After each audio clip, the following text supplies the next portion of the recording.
narcissistic temperament he couldn't take. How come nobody wants to give me a break? I got the blues right now. Mean and low. I'm as low as the heels of my alligator shoes. You should know how it feels to have these millionaire blues.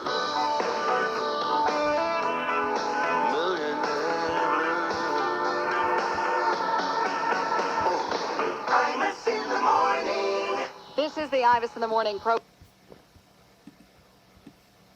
Bill. I think that might be overthinking this a little bit, I-Man. Why? Well, because statistically it is still the very safest way that you can possibly go from point A to point B. Flying. Airlines. I know we went through this last hour, the Bernoulli thing. Well, it just is. It just is, statistically. Proven. Well, then why is it every time we fly someplace a couple times a month, why is the first thing, but why is the first thing that happens is you head for the airport bar? Why is that? You can't wait to, we sit down and we're not even sitting in our seat and you're up there, mix me a drink, would you? But don't mix it in front of the I-Man. Well, I try to... So, like Charles thinks that's going to make a difference because I'm a recovering alcoholic. He insists on sitting there guzzling down these drinks, but he has them mix it up in the cabin. I don't. So that, well, I mean, how so that I don't see them mixing the drink? Well, you can smell it. You're sitting there next to me guzzling it down. You can smell it? If it's, yes. Well, you are sensitive. If it's so safe to fly, then how come you have to get faced every time we get on an airplane? I don't get faced. I simply, it's what? What is it? Relaxes. You drink when you drive? No, I don't. I'm in why control. Not? I know what's going on. If it's so much safer to fly than it is to drive, how come you don't have a couple of pops every time you get in your Jeep? Well, because I don't think of it in those terms. That's why. Then don't try to run that stuff by me. What do you mean? But don't try to tell me how much safer it is to fly than it is to drive. If every time we get on an airplane, you're hitting the Admirals Club there, chugging down the free drinks. Don't base your analysis of the safety of flight on whether or not I have a couple of pops. For crying out loud. Well, I mean, you're a weakling too, by the way. That's just not so. That's just not so. So here now my wife, Deirdre Coleman. Good morning, honey. Good morning. So here's what Charles is concerned about. What is the name of that? My wife bought me this new shampoo. It's great. That makes my hair. Oh, you guys are really. His hair is very fluffy, Deirdre. It makes my hair very fluffy, and because I have a full head of fluffy hair. Of naturally curly hair. And this, what's the good stuff called, Deirdre? Wash and curl. Wash and curl. I love it. It's the extra heavy stuff, right? Yeah, it's for, lots of curls for fine hair. Well, here's Charles' concern, is he can't find it out in New Jersey. Oh, my God. Yeah, I don't know if I'm going to do a special order it now or something, because I'm now addicted to it. Well... Is this a health, or some kind of, is it a health, No, I don't buy it at the health store. I buy it just at a regular drugstore. Oh, okay. And I have to say, I bought the last couple bottles for you, Don, and then the other bottle for Charles. And thank you very much, Ms. Coleman Imus. So, I'll have to see if I could find it again. Well, why is it up to my wife to buy you shampoo? Because it's such good stuff, and she's such a dear, sweet person. She will do this for me. I know she will. Have you been listening to the program this morning? Oh, yes, I have. Did you know that Charles, did I ever tell you that Charles drinks alcohol whenever we fly places? Yes, honey. I thought you had total recall. You tell me the same stories over and over again. You're just unbelievable. Is this what you called me about? No, I just wanted to get your permission. If Charles can drink on these flights, if maybe I could, in order to settle my nerves because of this value jet thing. No, you can't. I could have like a couple of hot dogs. Oh. Well, you know what's worse? You know what's worse that you eat, or just as bad as a hot dog, is drinking those Bloody Mary mixes, just the mix that you have. Yeah. They're packed with like 1,500 milligrams of sodium. Okay, all right, let me ask you a question. It's disgusting. Okay, fine, let me ask you a It's like question. you might as well just be pouring salt down your throat. May I ask you a question? What? Have you ever had one on an airplane? Yes or no? Yes. Okay, fine. I'll just make case. The first time I flew with you, Fine. these are really good. There's no alcohol in them. Try it. Yeah. So I thought it was good, and then I asked the lady for the can to read the... Of course. to read what was in it. Absolutely, I was mortified. To ruin the entire trip. Let me ask you, have I had one since I've read the can? I don't know. I don't know what you do. Who knows? I even pointed it out to you, and after that you ordered 2 more. You're gone all the time. Who knows? You could be hitting these. You could be hitting these bars all over Manhattan, having these Bloody Mary mixes. I have no idea. I'll see you later. Maybe. Hello? Hello, honey. Oh, honey, dear sweetie. So, talk about somebody bumming you out on a trip. She's got you so figured out. Now, here's another thing with the deal with my wife. We're going out to, because I have some photographs I have to take for this book that my brother and I are doing for Random House. Yeah. And David does not like to eat before 11 o'clock in the morning for some reason, which is fine. Okay. So, but on these trips we take, like if we're going to White Sands, New Mexico from Albuquerque or from Santa Fe, you got to leave early. So you leave at like 5 or 6 in the morning. Yeah. Well, about 2 hours into the thing, the blood sugar hits a. Well, sure. And then you have to find a place out in the middle of an Indian reservation where she can eat that serves vegetarian Navajo tacos. Being, It's impossible. well, it's a nightmare. There is a new Burger King going up down the street, and nobody cares. In a couple of days, when it's finished, everyone will think it's been there forever. It bugs me for 6 reasons. Number 1, they kill cows. Number 2, the cows they kill graze on the site of murdered forests. Number 3, the cows they kill that kill the forests are full of hormones. Number 4, the hormone-full cows they kill that kill the forests are full of bad-for-your-heart fat. Number 5, the bad-for-your-heart, hormone-full, forest-killing dead cows are wrapped in bad-for-the-earth plastic. And number 6, what the hell's a Burger King anyhow? Imus in the morning. Doing something else. I don't know what it was. But they have now fallen on hard times. Whatever it was, it wasn't Whatever the right they thing. tried, it didn't work. No. You know? And so it's like all the radio stations we're on around the country. They tried a bunch of stuff and it didn't work, and so now they're stuck with us. So Yep, relegated to this. and now it's starting to work for them.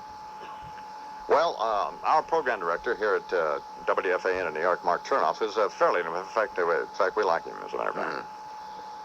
But he hasn't got a clue either. But so his decision is, so the Zen master asked him to go over and try to straighten this mess out. Right. You know, because there's not much to do here, so. Might as well be effective somewhere, or try to be. So he gets out the top 500 classic rock hits of all time and decided to play those. Yeah. And I asked him for a list of them yesterday, and he gave them to me. And I said, how do you decide that, for example, Stairway to Heaven is number 1? And he said, well, we get a lot of requests for them. The listeners call in. Nobody wants to hear Stairway to Heaven, I'm telling you. Nobody wants to hear Layla. Nobody wants to hear Hey Jude. Nobody wants to hear that stuff. Not one more time. No, I mean, nobody wants to hear it. So then he decides he's going to hire. You would think New York's the #1 radio market in America. So you would think that we would have among the best rock and roll disc jockeys on the planet here in New York City, and perhaps we do. Sure. So Joey DeFazio, the production director of the Irish Morning program, taped them yesterday. Uh-oh. To find out what they're doing. Okay. All right. Tape the breaks, you know, and they're Yeah. coming. I guess we'll hear them coming out of a record. They may be going into one, right? Yeah, I think so. Now, here's the thing I noticed. If we have Pete Fornatel, Scott Muni, Pat St. John, and Dennis Elsis. And the raps are almost 3 minutes long for each of them. Good grief. Well, if you're on a rock and roll radio station and you're talking 3 minutes, you already have conceded. We know what's wrong. We know. Shut up. You know, if you morons think that the people want to hear these records by Pink Floyd and The Who and Tull and that bunch, then play them. We don't. There's nothing to say about them anymore. It's all been said. So here's an excerpt from yesterday's Scott Muni program, and I guess Scott's on sometime in the afternoon, right? Yeah. Okay, let's listen. 1027 WNEW-FM, a bargain. Gonna have some other Muni music marathons where I put a whole lot of music for you. Put that together all afternoon. So if you're listening, bonuses ahead. Scottso at 1027 WNEW-FM on the air. New times here, 1 until 4 o'clock. Speaking of new, here's a new Journey song.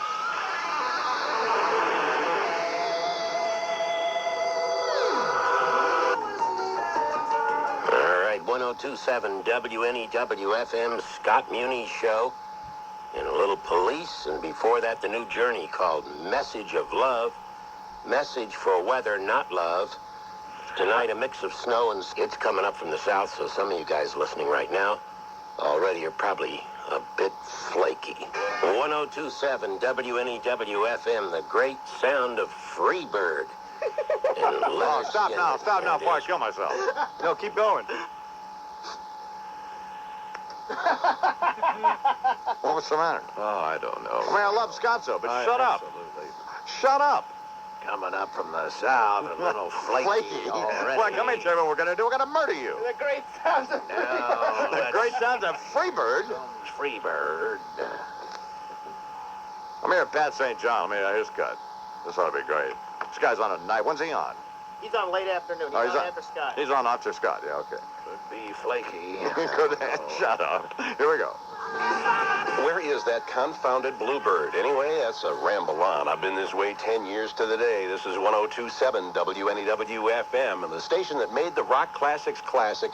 And wow, from LZ number 2. Ramble on from Led Zeppelin. And as you ramble through the rush hour, I'm here to let you know that, well, we're expecting an inch or two. All right, just stop I it a hope you second. stay Just with- stop it a second. All right. Why do they think that it's necessary to employ a word from the song title in the next thought they have for time to ramble through the traffic, or you know what I'm saying? I bet you they play a traffic song next. Yeah. Just trying to be slick. It's a bit flaky. So are you. I don't know. All right, let me hear some more. Me, because I've got a wonderful program lined up. I've got great music. I've got my interview with David Bowie. I met with David last night after I got off the air, and I'll be playing portions of that interview throughout the show. All right, now stop in it a while again. as well. I mean, did you want to hear anything David Bowie has to say? Does anybody at this point? Nothing. Where's my blank tape? No. Yeah, goodbye. I'm retiring. I'm out of here. That's what I want to hear. No, I don't. I don't even want to hear his retirement announcement. Let me hear some more. Oh, we will premiere the brand new David Bowie record.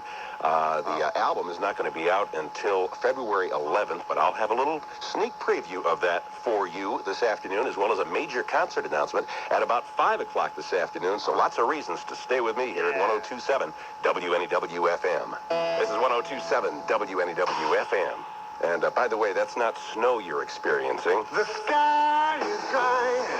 Oh, shit. God, stop it! Stop it! Stop that! What's the matter? Jesus, God, they don't do that in radio school. That's pretty good. Get Chernoff in here. Get him in here now. Get him and get that little shrimp in here. Where is he? Oh, he's got to be here. You know he's here. We're critiquing WNEW-FM. And it's not going well. No, it's not going well. You listen to this radio station? What the hell? What are you doing? Do you ever talk to these people over there? Looking for Circus Maximus records. I mean, come on. What's the matter? He promoted his David Oh, Bowie please. interview, and I get your point about using the words and Well, living no, into but the I mean- songs. Yeah. Did he do this slow? What do you want these guys to do? Shut up. I want them to shut Dummy up, huh? It's not broken. Shut up. Turn the mic off. Okay, well, Turn the mic off. Okay, they mostly talk for 30 seconds and then play 11 You know what records to in do? a row and stop talking. Okay, here's what you do. Yes. You get them in. You have them all come in the morning, and you have them pre-record some stuff, and then you listen to it, so you know what these bastards are going to say, so they're not killing you. Nothing so What do horrible. you think the Zen Master's going to do if you don't turn this thing around? He's going to fire you. You're out of here, buddy. You're out of here. Why do you think he asked you to try to straighten out this mess over there? Because he wants to fire me? Well, no, because no, he likes you, but I mean, sure he we don't want to be stuck with this loser radio station. What are these people thinking about? I mean, I like Pat St. John and all those. They're all fine, but I mean, Well, what shall he do then? Give me. Why don't you talk? What would you do when you're about to play Freebird? Pat St. John, WNEW-FM 102.7. And point. We And that's it. we don't have Easy. to identify these records. You're asking the master. And first of all, you shouldn't be playing any new records. Why are you playing new records? Only Classic from rock. classic artists. Like David No, we Bowie. don't want to hear. We don't want to Well, hear the I mean, staples. there's nothing going to happen with a David Bowie record, man. I don't know how to tell you this. It was his birthday, and there was a concert last night. Great, happy birthday. Happy birthday, get out. That's Greenhead old homo. Here's your AARP card, get out. You know? Honest to God. Beautiful downtown Palmdale. This is A, B, C, D, E, F, G, H, I, J, K, L, M, N, O, P, Q, R, S, T, U, V, W, X.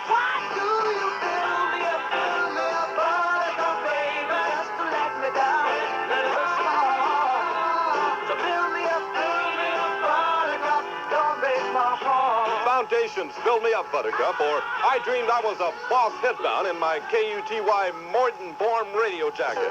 620 in the valley with Captain Dunn. Flying the family stone now, and different strokes, two different folks. Sometimes I'm right, and I can be wrong.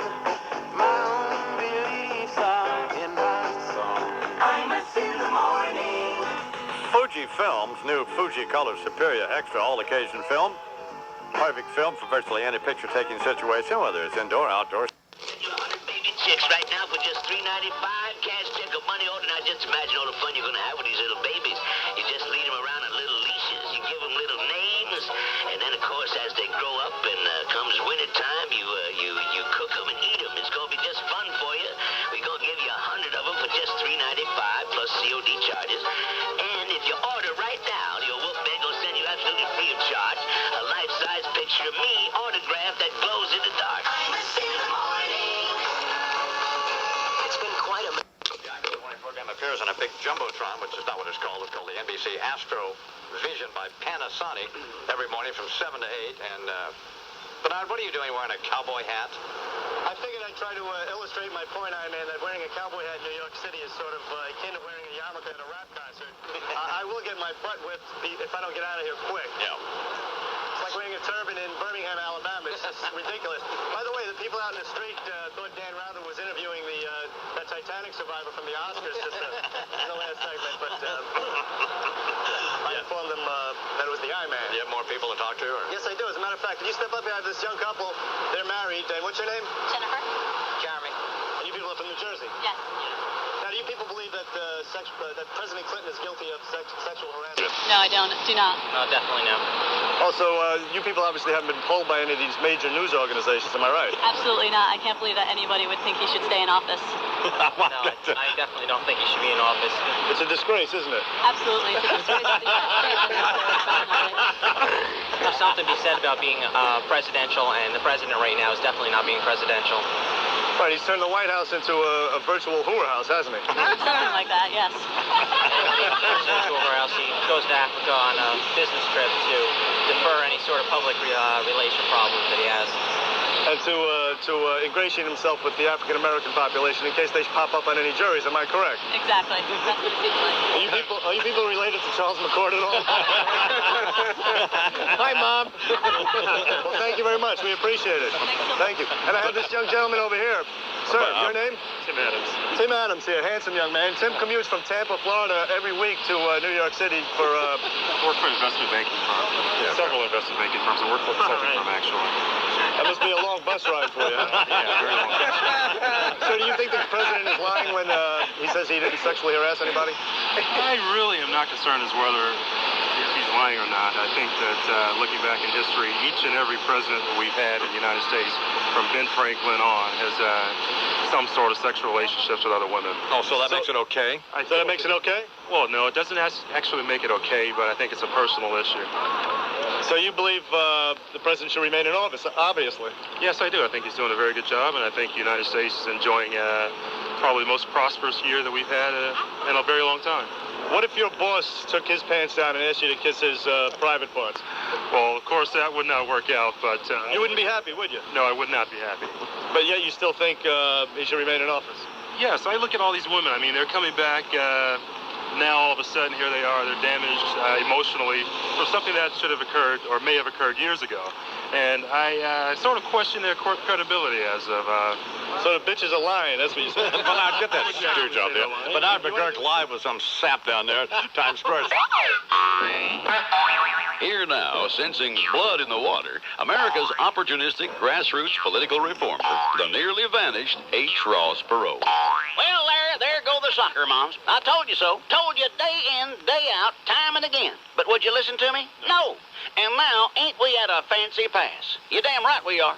We're just 5 presidents off of Richard Nixon, and we got another one going down faster than a 21-year-old intern looking to advance her resume. With apologies to Warner Wolf, if you had Bill Clinton and 2 4-year terms, you lost. Remember poor old Bob Dole? From I Didn't Inhale through Jennifer Flowers, Whitewater, Commodities Trading, Travelgate, Filegate, Coffeegate, Asiagate, there was old Dole wearing everybody out saying, where's the outrage? Well, now we know once and for all it's in your boy Bubba's damn Munsingware. Because this is where you wind up, Larry, when you find somebody's pecker where you'd expect to find a set of tonsils. Now, it ain't proved yet just what Bubba was doing with it, only allegations, but it looks to me like one thing he was doing with it was stepping on it, Larry. And these statements he's been making, embarrassing. In fact, the only thing worse than his answers so far was the questions some of your reporter friends were putting to him. Here's the question, Larry. Were you hosing the babe or not? And did you squeeze her to lie or didn't you? I'll tell you the deal, Larry. The gullible goobers who voted for this shyster, despite all the evidence against him, went right ahead and elected themselves a sex fiend. I'm going to take some hits on that one, but I don't care. We elected us a sex fiend. And here's something else. Nobody was more right than you were when you went down there and made that speech about how when Bubba was doing play-by-play at that baseball game, it probably wasn't the first time he had said, "Go, baby." Because now we know it sure as hell wasn't the last time either, was it? Well, was it? Answer me. By the way, do you know where the Pope is? No, why? Neither's anybody else. Jesus. The boy could have been sitting in the middle of Jose Marti Airport, smoking a stogie, with Jennifer Flowers sitting on his lap, and nobody would have noticed. Talk about lousy timing. Oh, and here's a note to your boy Dan Rather in the Newshounds at CBS. The Eagle has landed. I figure they're still catching up on that one, too, most likely. Yeah. I mean, who cares if you're nothing but news if you're also nothing but late? Somebody ought to stick a mirror under Andrew Hayward's nose to see if he's breathing. Well, this whole deal's just awful. We're about one case of emphysema away from having the tobacco toady, Prince Albert Gore, for our new leader, for God's sake. It's just sad. And I got under lawyer Bob Bennett's hood and took a look, and here's my advice for that nincompoop. If you smell a rat, like you say, Bob, get your nose out of Bill Clinton's butt. And you can stick that up your 11 o'clock local news, Larry. Much obliged for having me on your show. And we all heard the president, in his obvious excitement, holler, "Go, baby." Oh, God. I remember commenting at the time, You son of a bitch. I bet that's not the first time he said that. Yeah, first time I said it was with your mama, you bring it up old bastard. And my point is, What is your point, you drunk? there is an inner... Imus in the morning. Attention. This is a special announcement from Nissan. Named Fred. White trailer trash looked like he was left for dead. And then one day he was rolling in the dirt. Came up with an idea called the Auto Body Shirt. 57 Chevy, that is. El Paso Flash. Texas Tees. Well, the next thing you know, old Fred's a millionaire. His brother Don said, "Fred, move away from there. New Mexico's got Southwest cachet, so he loaded up. Yuppie scum. And then before you know it, old Fred's a demagogue. Got a bunch of merchandise and a nifty catalog. Hats and denim jackets, calendars he did include. Even silk ties from Joseph Abboud. Designer, that is. Bandana line. Made of silk. But designer clothing, it just weren't enough. So Fred, he decided to come up with other stuff. A Frontier cologne and his famous salsa dip. Pour some on your penis, then stick some on your chip. Buffalo chips, that is. White corn. Organic snacks. Well, now it's time to make a call to Fred and Don, his kin. And they would like to thank you folks. The money's rolling in. Can't handle all the orders there in merchandising heaven. 272-1957. 1-800, that is. Auto Body Express. Y'all call Fred now, eh? If you don't get that goofy brother of yours out of here, I'm going to kick his mouth myself. Oh, quit complaining about Leroy. Why can't he stay here a while? Of course, this is our home. Listen, George, Leroy and me has always been specially close to each other. Why, he's part of me. Well, when I kick Leroy out the house, I hope your part don't get hurt. That's all I want. Imus in the morning. Fuji Films, new Fuji Color Superior. 6'6" and weighed 245, kind of broad at the shoulder and narrow at the hip. And everybody knew you didn't give no lip to Big John. Big John. Big John. Big bad. Imus in the morning. Did you hear this morning's Maggot, effing maggot. You weren't even talking to me. I was talking to you, and you were talking to that fat Francesa. Oh, shut up. God, who are you telling to shut up? Talking to Mark. Gee, he's talking to me, actually. Fred, are you hearing this? Freddie? Yeah, I hear it. We don't need this, do we? No, you don't. Hey, guess who's here? Ron Blessy. Hi, Ron. What? Well, Ron's been a lot of help, hasn't he? Hey, Fred. Yeah, we're on. When you gonna when do you come to bat? Well, yeah. When did you step up to help us out here? Well, I've been trying. You won't let me. You want to pay everything in cash, so what do you want me to do? Well. Hey, Fred. Yeah. Did you hear Rather talk about those long-legged longhorns? We'll put some high heels and mini skirts on, and you'll be in business, buddy. So here's what. Chickens. So, Fred, I got this. So what do we do now, Fred? How long is it before we actually close on this property? About 30 days is all. I mean, it's a done deal as far as closing. It's just a procedure. We had to check a couple things, but there's nothing that's going to hang this deal up. You know who I liked was the lawyer we got there. What's his name? John Silver? Yeah. Sounded like a pretty good guy, didn't he? Yeah, he's a guy that can get the job done. Yeah. All right, here now, live from Times Square once again, is Bernard McGurk. Good morning, Bernard. Good morning, I-Man. Yes, we're out here in the newly renovated Times Square, the respectable Times Square as opposed to the old Times Square. What are you wearing? I am wearing a funky lid. You know what I'm saying? By the way, the Beefsteak Charlie's restaurant they just put up here replaced the old Tube Steak Charlie's movie house, and that's the kind of place it is. It really is a nice place. Congratulations to Mayor Giuliani. And we have this gentleman here. We're going to conduct our poll to see if the president should be impeached or should he stay in office, and see if people believe him or what the deal is. Sir, do you drive into Manhattan or do you commute? I'm a homeless person. Oh, you are? So do you believe the president's lying? Excuse me? Do you believe the president's lying? I don't really have an opinion on it. Well, let me ask you this. The mayor's new policy on civility, are you for it or against it? So long as the mayor is civil, I'm for it. But even if the mayor is not, then I believe in civility. So, for example, when somebody belches or says, cough in their pants or whatever, they should say, excuse me? Basically. You're into that? Yeah. Do you like the new Times Square or did you prefer the old Times Square? If I were rich, I guess I would prefer the new Times Square. But since I'm homeless, I don't really... So if you're homeless, you're not very happy with the state of the economy? Oh, the best thing is to be able to cross the street safely. Clintonomics, baby. That's keeping you down. Yeah. Well, listen, sir, good luck to you. Thanks for taking the time. Keep it real, yo. You know what I'm saying? Thanks. Peace out. You down at the East Coast or the West Coast rappers? Neither. You ain't into that? Not really. All right, peace out. Thank you, sir. Listen, I have this young lady over here. Thank you very much, sir. You have a donut if you don't mind. Have a couple. Hi, how are you? What's your name? Bryna.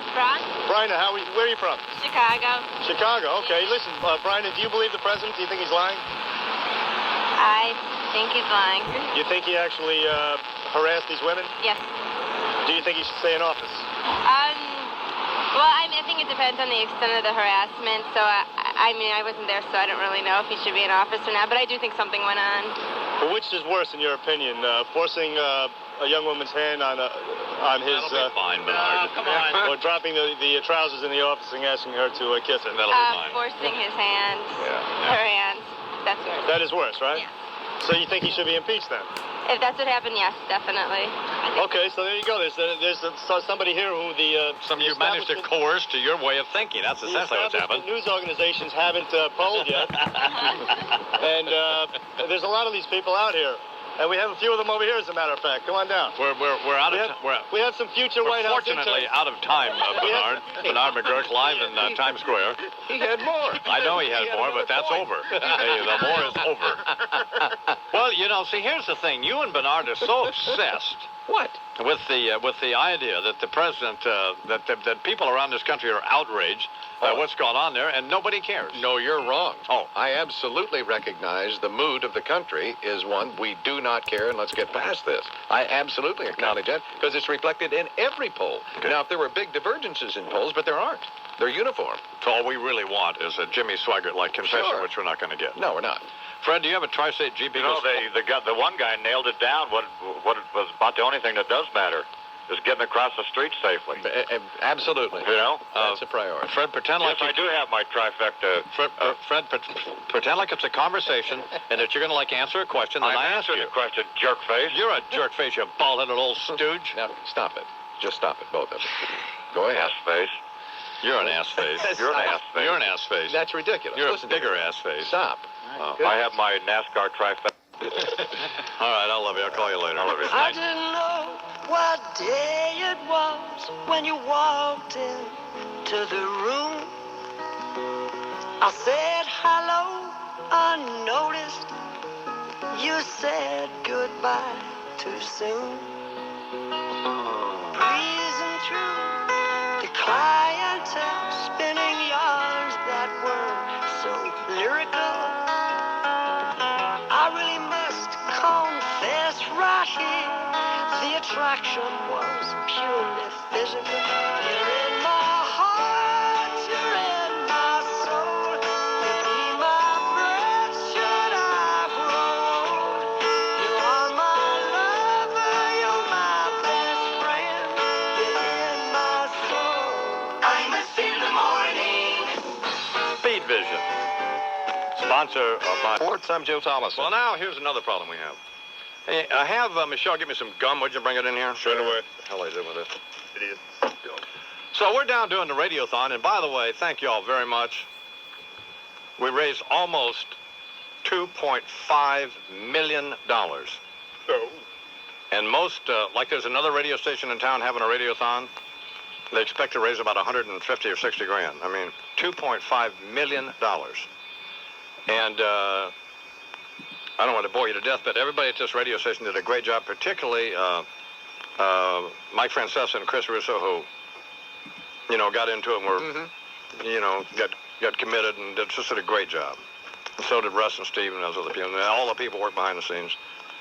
And you folks for listening and for contributing money, thank you very much.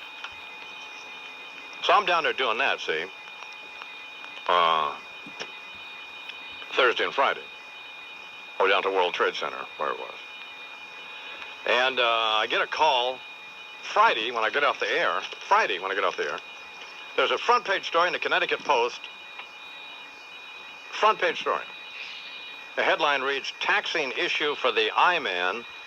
Imus delinquent on $9,070 in taxes by this mouth-breathing hairbag, Rita Papazian. Scuzz Bunny. Skank. In which she says that Imus could not be reached for comment Thursday. He had devoted his entire morning radio show that day to raising funds for the CJ. Well, no. Of course I could be reached.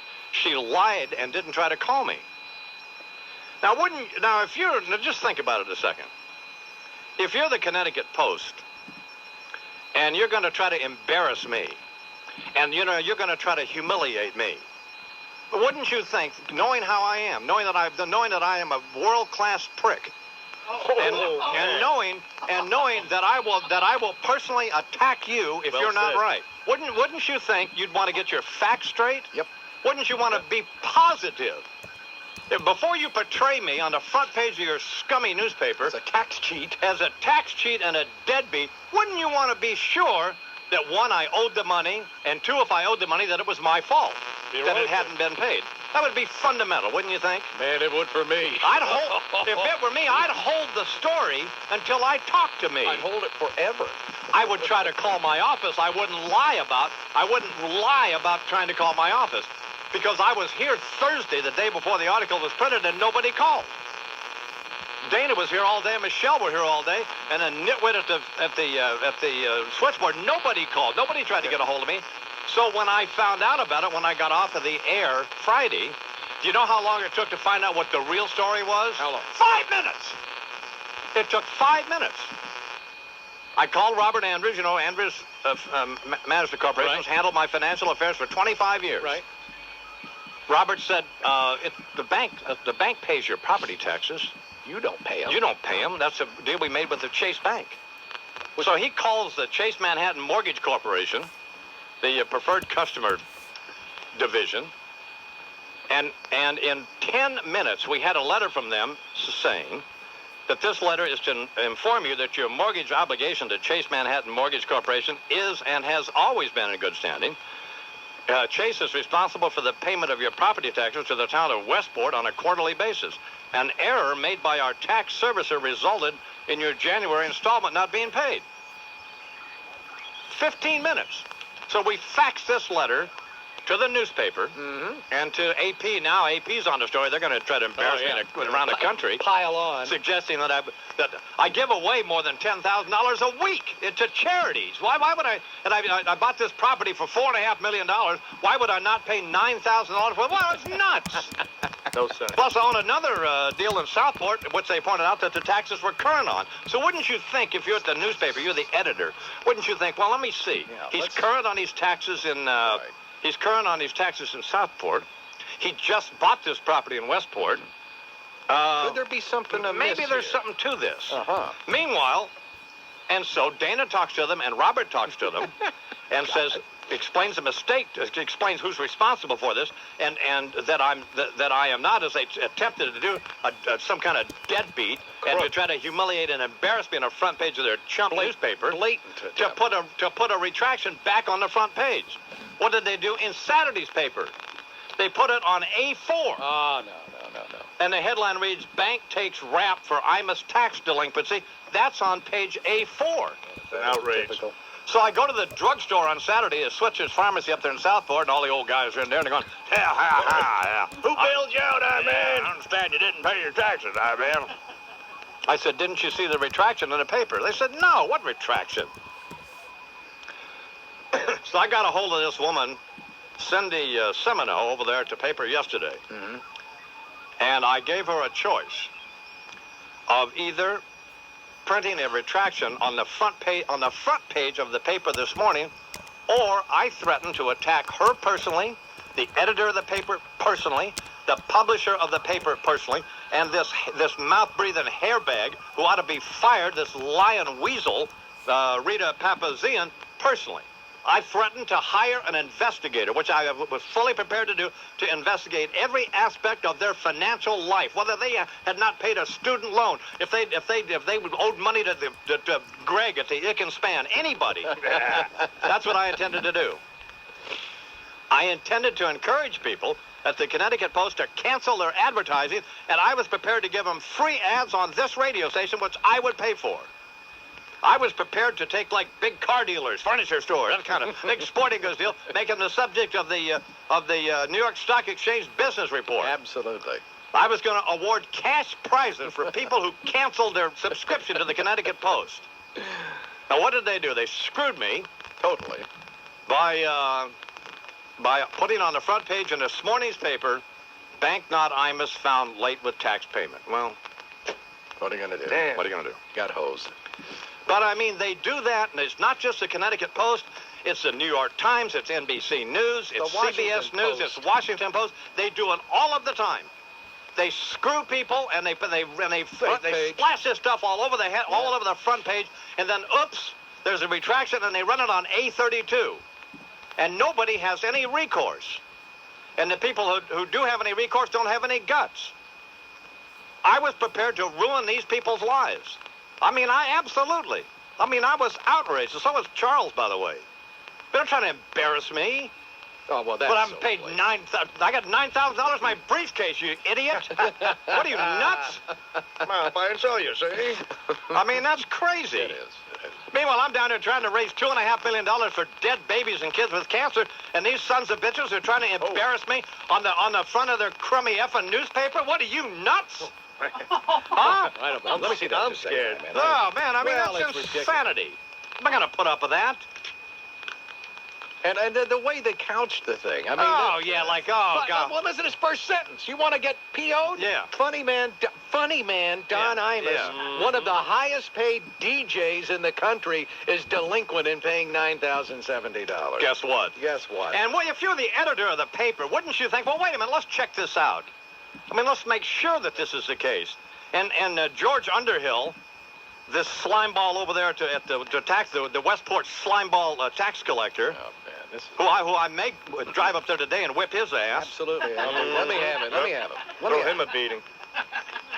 He says he said mortgage tax services, such as the one that handles mine, do a great service for tax collectors. So it's a common practice now, because because people often don't pay their property taxes. There's 732 people, by the way, in Westport who haven't paid their property taxes. One of the richest communities on the planet.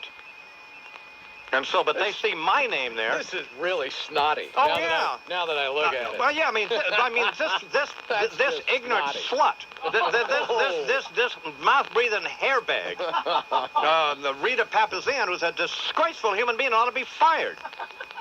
I mean, if the Connecticut Post has any balls or bare-boned journalistic integrity, because she's a lying scuzzball.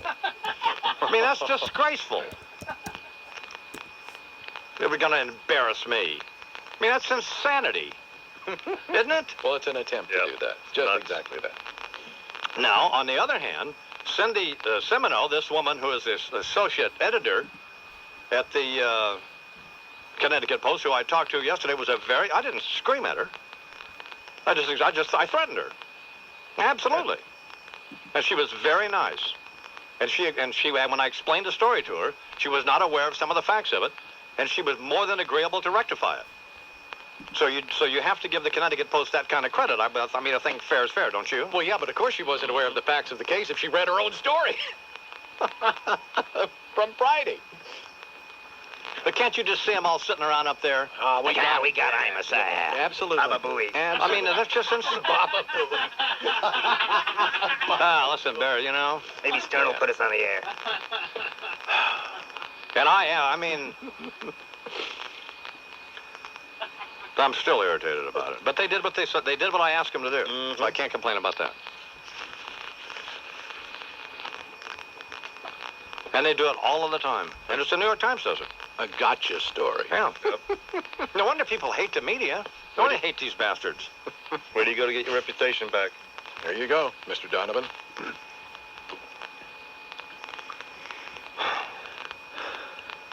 But, of course, they ruined about, we had 2 weeks here of material. They ruined that. The other side of the coin, yeah. But, I mean, I'm like glad to see at least they were fair about it. But after trying to screw me, it's outrageous. You want answers? I think I'm entitled. You want answers? I want the truth. You can't handle the truth. Imus in the morning. Fuji Films, new Fuji Color Superior Extra all occasions. Yes, I do. About nothing and everything all at once. I am one of those melodramatic fools. Neurotic to the bone, no doubt about it. Imus in the morning. Looking nice, too. Krylon, the no runs, no drips, no airs spray paint. Well, I guess it would be nice if I could touch your body. I know not everybody has got a body like you. Imus in the morning. This is the Imus in the Morning program, WFAN New York, the current Central Park News Time, coming up on 9 minutes after the hour. Keep it real, yo. Oh, okay, yeah, thanks, Bernie. As you know, Hey, great job down there, down in Times Square, Bernie. Yep. But you and McCord are so intent on finding somebody who wants to impeach Bill Clinton that it was a random sample. Yes, and almost 90% of the people you talked to, it was more like 50-50. Well, those two people you had, them two white folks from New Jersey. White folks, like, that's some pejorative kind of remark there? Yes. It makes a difference that they're white? Yes. Can't we just see people for people as opposed to... No, we can't. No, we can't. Those two white hunkies you had from New Jersey. You sound like a white Uncle Tom. Who you obviously paid off. Yeah, read a teleprompter. I mean, they were reading off cue cards. What are you talking about? They were angry voters. They weren't angry. They didn't even know what that voters. They knew what that they had. The White House had turned into the whore house, and they wanted out. I mean, pigs out. Outrageous. Yes, Warner you are right, continue. Yes, Bernard, you are right. President Clinton is a crook. Is a pig. Yeah, take his penis out of his pants. See you at the next meeting. Oh, man, that was disgraceful. Oh, he molested her. You can't stand the truth. You can't handle the truth. Here now is on line one is Tony from Bakersfield, California. Good morning, Tony. Good morning, man. How you doing, baby? I'm doing fine, baby. How you doing? How's your Donkey Kong? My fellow Donkey Kong is donking. Yo, Peaches Fuzzy Baby. Now Peaches. Yo, Peaches Fuzzy Baby. Oh, my God. Now Peaches. Tell me about your Peaches, baby. And now, Imus in the morning, 2020 sports. Mark Reed. 3-2 pitch. Line drive to first base hit. The Mets win the ball game. Theo lined a single to right, and the Mets win in 14 innings on opening day, 1-0. Baseball is back. Catch it. Good morning. Lou, what's the matter? What was that call about? I don't know. Guy's on the phone for how long? Gets his chance. You two You just hog shouted the at whole each other. call. Everybody say baby! You just sound like just an idiot. Two morons talking to each Infantile. other. It worked 20 years ago. Absolutely. Sit on the radio, let me... Sit on the radio, baby. Let me kiss the microphone. Get a new shtick. Let me rub it all up in your nest. That's what I'm saying. I forgot that one. So I felt good. Forgot that, Jim. I actually like it when people like Stern make fun of me. I actually think it's amusing. It is amusing. It is amusing, actually. Mike Breen continues.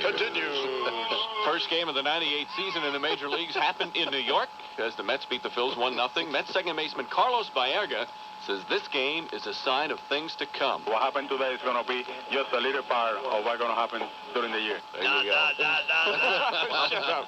Hey, guess who was at the game? At Shea Stadium yesterday.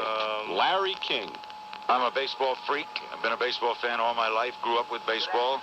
And there's nothing like opening day. In no sport can equate to baseball. When you say opening day, you're talking baseball. It's part of it's a reaffirmation of our youth. There you go. Here, Larry, have a cigarette. Six of his ex-wives also attended His wife the game. was choking up on someone else's bat while he was there. That will be fine. My friend Larry Don't King. disparage my friend Larry King. Thank you, Lou. Who are you going to punch in the mouth? Yeah. Whose ass I'm going to whip next time I see him. Speaking of exes, Monica Lewinsky, Paula Jones throwing out the ceremonial first pitch in Baltimore, where the Orioles lost to the Royals 4-1. Tonight, Yanks and Angels at the new...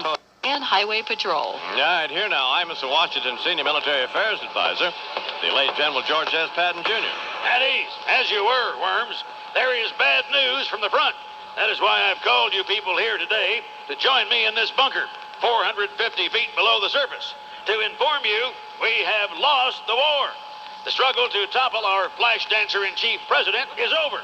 Lost by the single worst battlefield commander since George Armstrong Custer, the pathological loser whose name shall live in infamy, Kenneth Starr. What it means to you and me is that we will continue till hell freezes over, evidently, to be led by a conscription-dodging deviant, Bill the Bra Snapper Clinton, the 42nd President of the United States. Hard as that is to swallow. Excuse me. Use of both hard and swallow in this context was unfortunate. Yeah. Make that as difficult as it may be to believe. There, better. Here is what this litigating moron has blown. Yeah. Private, give me a Hussein headache on those lights and roll out our movie machine. Ready? Launch. Any survivors? No, sir. Good. All right. Let's review the allegations. As I display them on the screen, you will see that each is accompanied by the appropriate pictorial display illustrating each act with which defendant is accused. All right. Slide A, allegation A. Oh, well, all right now. At ease, at ease. The charge that our commander-in-chief regularly and frequently got these from a chick barely out of the Barbie doll stage. Can anybody describe what this is? Yes, Private. Sir, that's a knob job, sir. Correct. In your training films, you were directed to be very cautious in seeking this sort of activity. Yeah. Something lost, apparently, on defendant. Slide B. Oh, God, oh, God, oh, At God. ease. Show a little more control than defendant, please. The allegation depicted that he laid those big, flabby lips all over another babe who strayed too close to his grab zone. You can see where the hands are deployed in violation of this here and that there. Identify. Yes, soldier. T&A, sir.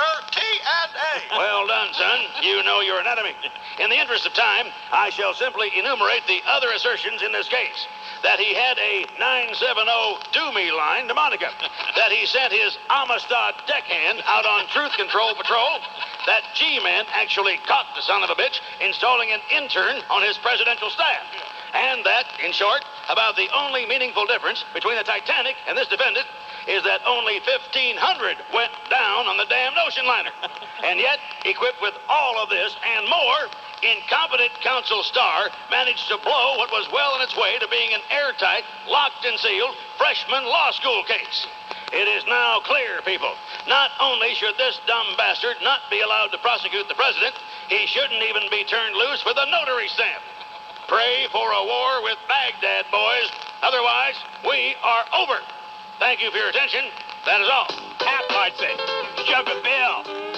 Bye-bye, fly. I unzip my fly. I unzip my fly. Monica Lewinsky dropped the big one on me. Hot nights in the Oval Orifice. How things have changed now. I'm the one who's on his knees. I only had 2 years, Mo.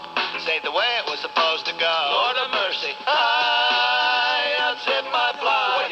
What you want? Didn't think it was immoral if I kept things strictly oral. I unzip my fly. What you want? What you want? She reached into my jockeys, played some big league tonsil hockey.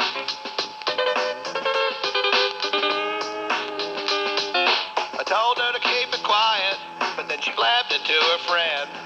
Guess it's too late now to say I'll never do it again. Word! Linda Tripp taped conversations, the entire blow-by-blow. Never! Another government probe. Sometimes I feel like Joe. Go, baby! I'm just gonna lie.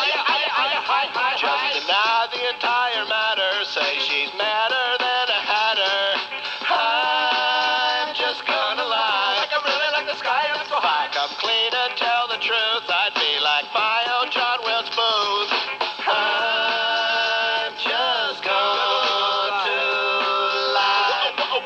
What you want? What you want? I'm just going to lie. What you want? What you want? Lord Jesus, oh my God, why have you forsaken me? This is my crucifixion. 'Cause Kenneth Starr is giving her immunity. Truth is stranger than fiction. I'm ending up like Richard Nixon. Lord have mercy. I'm just gonna lie. Like I really like the sky up so high. Professors will be teaching my unfortunate impeaching. I'm just gonna lie. Deny the accusations, 'cause it was foreplay, not relations. I'm just going to lie. What you want? What you want? Kiss my ass goodbye. What you want? What you want? Authorities say a 51-year-old Long Branch, New Jersey man nearly bled to death when his penis was severed as he tried to have sex with a vacuum cleaner. What kind of vacuum cleaner? I don't know. The man called police. One of them cute little oryx? Yeah. Oh, one of them big old danky-looking hoovers.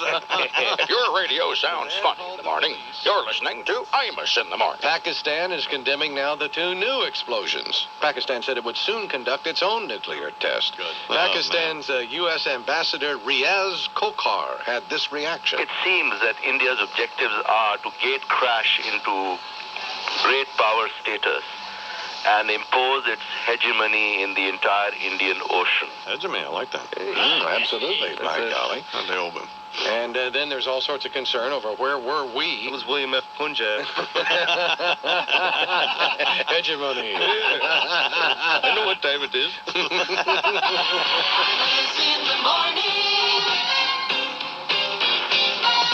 Sports Radio 66, WFAM. Fuji filmed about this all weekend. I couldn't stand it. Why? Well, because she's always so hard to arrange to get to appear on the program. Absolutely. And now here she is. It's on the op-ed page of the New York Times. Maureen Dowd. Good morning, Miss Dowd. Good morning, Don. How are you? I'm great. How are you? Well, I was so surprised that you so readily agreed to appear on the program. I couldn't stand it.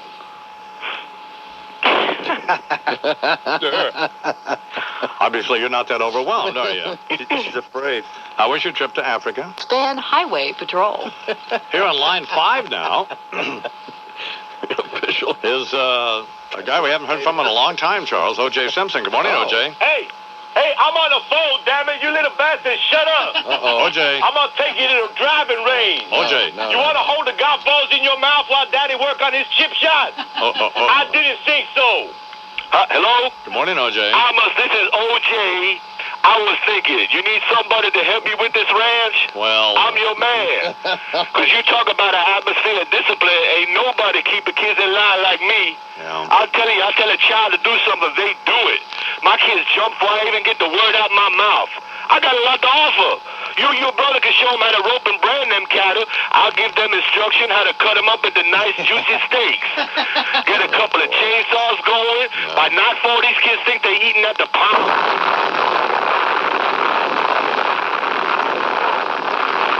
Here's Mary now from Rochester, Minnesota. Good morning, Mary. Good morning, Imus. I was listening to you interview John Kerry, Senator Kerry, and you were discussing violence and children and things. Right. And there's something you do on your show that I wish you'd think about. What's Someone that? says something that you don't like and you blow them up. Oh, darn well. Just terrific.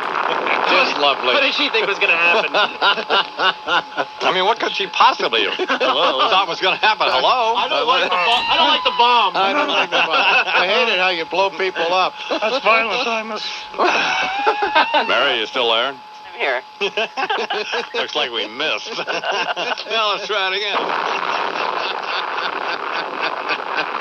Stop on there. Look at you. You're demonic. You're demonic. See what I did this morning? I blew the lady up twice. Oh, Mary from Rochester, Minnesota. Well, we blew her out twice, huh? Didn't get any tape from that execution yesterday, do I? You're like Fred blowing women up all the time. Mary? Mary. Yes. Oh, you're still there? Yes, I'm here. I didn't die. You know, Bernard had a good point. Yeah? It's better than my brother who blows women up. They're these rubber dolls, of course. I got it. Okay, it was just a comment. Yeah, okay, well, you know. Stop it. We're crying out loud. Yeah, I don't care about that. Live from the Star Theater. Live from the Star Theater in Southfield, Michigan. Barry, you still there? They're in Detroit. Oh, darn, I guess we missed again. That idiot. Jesus, God, I mean, just infantile.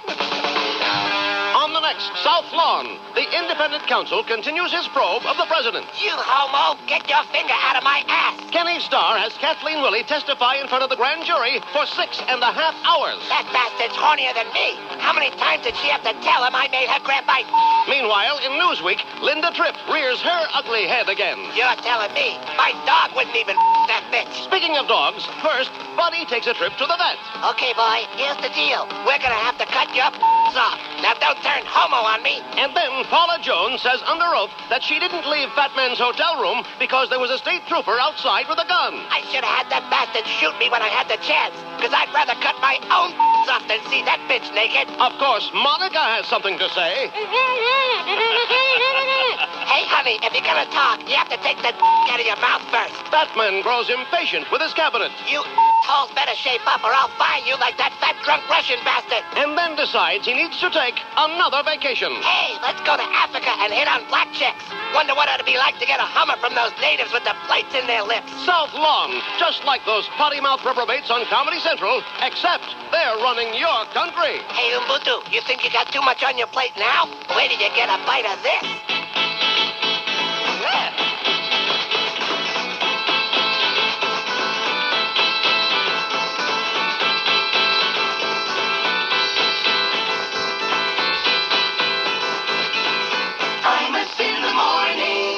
Looking for fireworks? 516 Fox Hill. Ever since I was a kid at school, I messed around with all the rules. Apologized then, realized I'm not different after all. Me and the boys thought we had it sussed. Valentino's all of us. My dad said we look ridiculous, but boy, we broke some hearts. In and out of jobs, running free, waging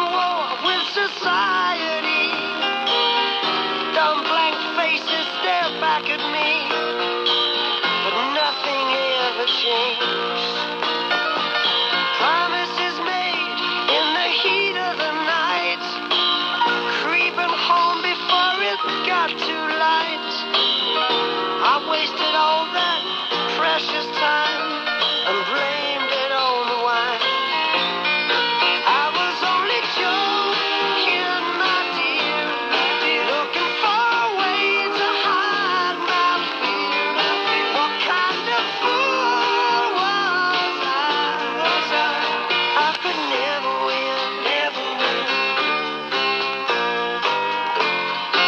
Imus in the morning. Copyright 1998, CBS Radio, all rights reserved. Imus in the Morning is a presentation of WFAN and Westwood One Entertainment and an old fade devil. This concludes the entertainment and revenue-generating portion of your broadcast day. We now return you to the rest of your local programming schedule. An indecipherable embarrassment of broadcasting incompetence that compelled this station to subscribe to the Imus in the Morning program in the first place. The entertainment and revenue-generating portion of the broadcast day, the Imus in the Morning program, will resume tomorrow morning. Check your local listings for time and schedule.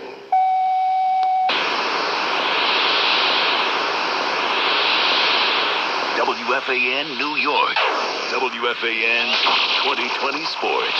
Good morning. It's 10 o'clock. I'm Joe Tollison. They decide the women's finalists today at Wimbledon. Natalie Tozier and Natasha.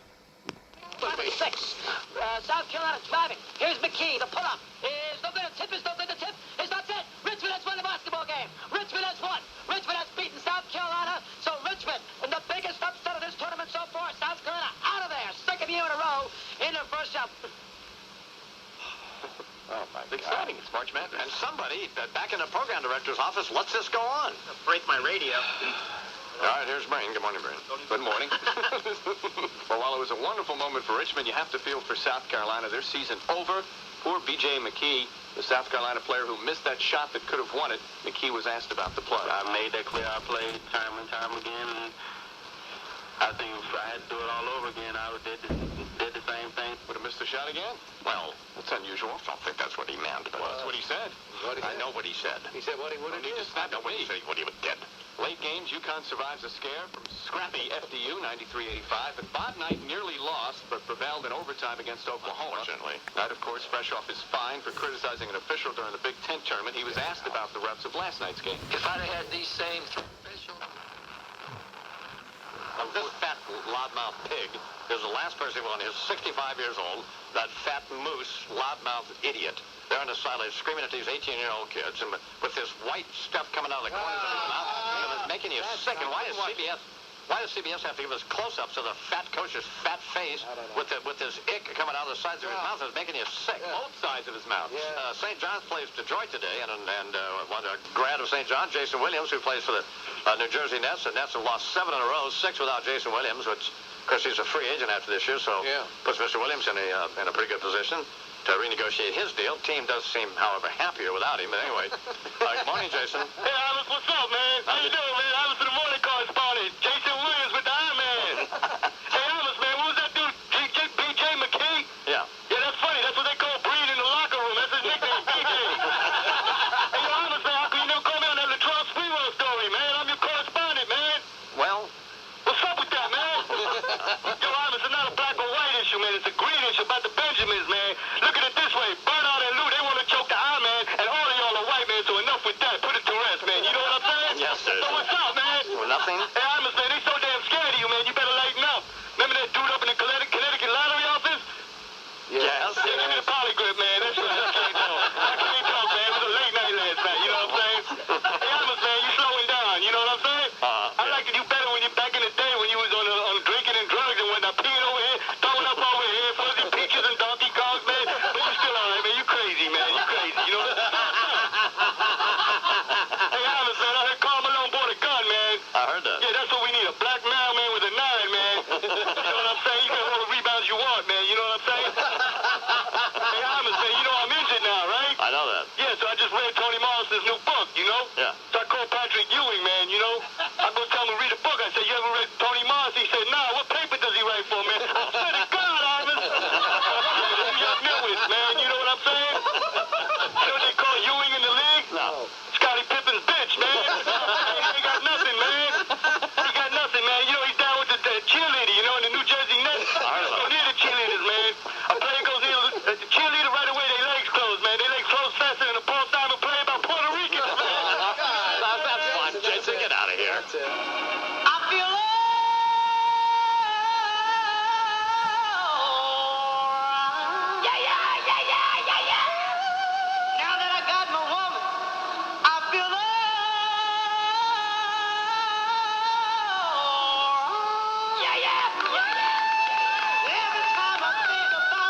You've been so good to me. Imus in the morning.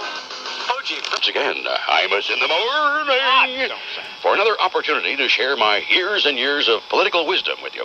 All right, let's see what we have here. Yes, Africa, with the apotheosis of apology, William Jefferson Clinton. Jesus, is there anything he hasn't apologized for over there? I mean, other than being the reincarnation of Senator Bob Packwood, he's apologized for slavery. He's apologized for the Hutus shredding the Tutsis. He even apologized for Africa being backward. Shut up! I mean, for Christ's sakes, dude, don't the Africans bear some degree of responsibility for Africa? Hello? Memo to Bonna Bubber. Zip your pants, zip your lips, and stop humiliating everything and everybody. Oh, say, speaking of humiliation, how about that Sunday sermon there in Old Soweto, where the Reverend Booga Booga whatever packed him in with a message on, what? The Big A, Dono. And who was front and center at the kneeling rail? How appropriate is that, the kneeling rail? Anyway, it's fearless leader himself with First Lady herself. God almighty, who's doing the advance work on this charade, huh? I mean, they stick our national one-man Johnny Wad epic into a church right next to his poor wife for a sermon on adultery? Nice work, Mr. Begala. Nice work, Mr. Emmanuel. Oh, did you see the photograph of Mike McCurry eating a boiled worm? Jeez, some sort of local delicacy or something. But it struck me that given the way McCurry behaves covering this guy and fawning over him, that it was probably not the first worm Mike had eaten while in service to this particular president, if you get my drift. No, what do you mean? Okay, what else? Oh, yes, Stark, Florida. They stuck the lady dubbed the Black Widow into the electric chair for acing her husband with arsenic, pushing her kid's wheelchair into the drink with kid in it, and car bombing her fiancé. Jeez, try some darn hormone replacement therapy, huh? Anyway, they wired the Black Widow up, closed cover before lighting, after which she became, in proper Southern style, I thought, simply Blackened Widow. Say, Dono, have you been watching the Bill Moyers thing on DJs? DJs? Drunks and junkies, Dono. Drunks and junkies. Were you perhaps a consultant in that very fine effort? You know, some of those people were so up, it made me want to go out and have a drink. For God's sake, get your lives together and just quit. Quick thoughts to close here about the Titanic. Sink the boat and move on. Oh, and get a stopwatch, because I predict it'll be about 7.6 seconds before this sawed-off Leonardo DiCaprio twerp is found with Robert Downey Jr. passed out between some babe's boobs somewhere. And Grease, abominable the first time around, why are we to be subjected to this infantile drivel again? And finally, a belated happy 50th to our admirable Vice President, Albert Gore Jr. Here's my wish, Al. Get out, die. A very rude look into the Dick Scope today, J.D., by Dick Nixon, a former president of the United States. Say, you need any stone walls constructed on this ranch you're building? I'm an expert, you know.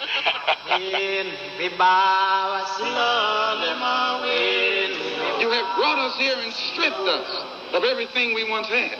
You've stripped us of our culture. You've stripped us of our language. You've stripped us of our God, our religion, our background. You've cut off our roots, all ties that we once had with our own kind in the East. And after stripping us of our roots and destroying us as a people, making us become dead as a people, mentally and otherwise, then you point the finger of scorn at us and tell the world that we're not ready for freedom, that we're not qualified for freedom. Imus in the morning. In more than 70 countries around the world, cable and wireless. Hank Hill. Your cheating heart will make you weep. You'll cry and cry and try to sleep.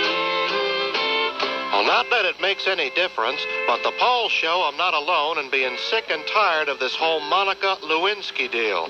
I never thought I'd ever hear myself say this, but I'm almost relieved the president was getting his ball valve drained. Why, with all the pressure he's been under lately with Saddam Hussein, he probably needs the release. Because I don't exactly think Hillary's been doing her marital duty to help diplomatic relations in the bedroom. But I'll tell you how burnt out I am on this presidency in crisis on the TV.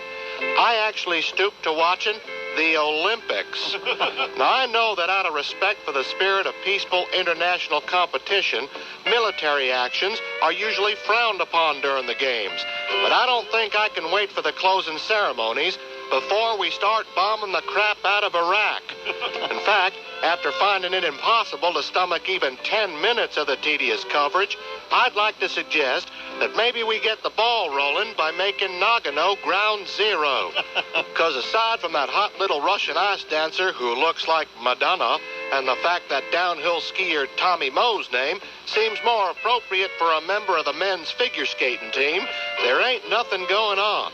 It lacks the drama and excitement we had the last time the Winter Games were held, when women's figure skating became a contact sport. Yep, what this Olympiad needs is some hitter chick like Tanya Harding to spice things up a bit.